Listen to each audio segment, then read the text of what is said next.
so in Krista pin đinh cái say bằng nhẹ Dinh đầy tuy lẽ dù là vã tê Lên Krista pin say lá na hin nói ơi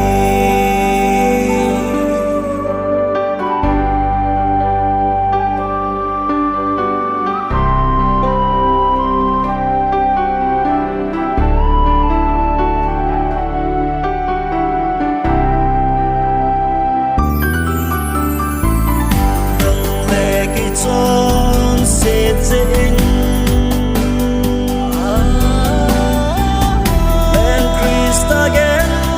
thấy gãy San tiếp lại gian đâm lại Ông biết đời để sẽ đi về mình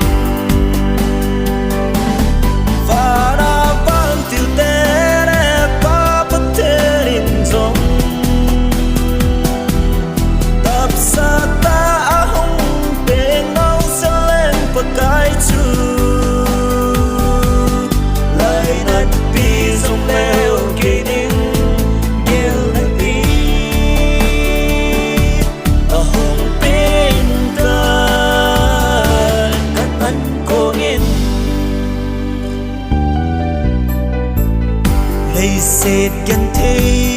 ta dấu xí Thô kia kinh kết là lên giáp bà Cây đình gheo na in na bê nghe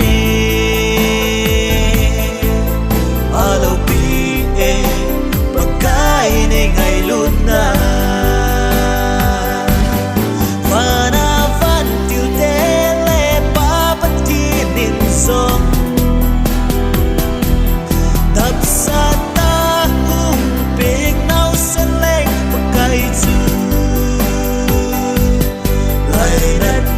Dòng leo cây đinh kêu nặng ý ở vùng bên ta gần ăn cô yên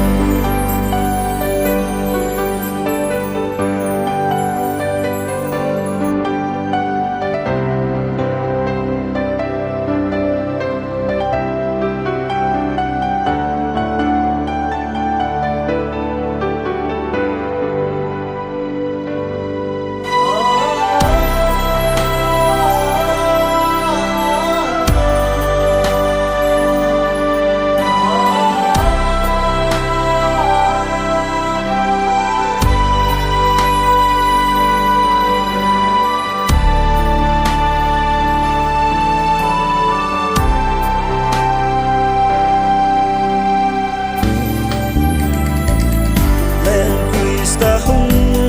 kênh Ghiền Mì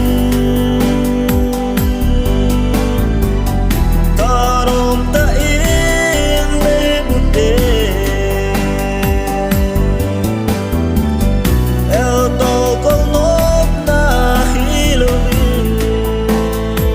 để không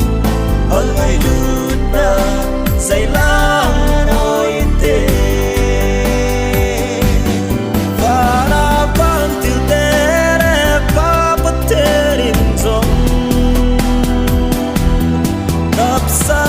lỡ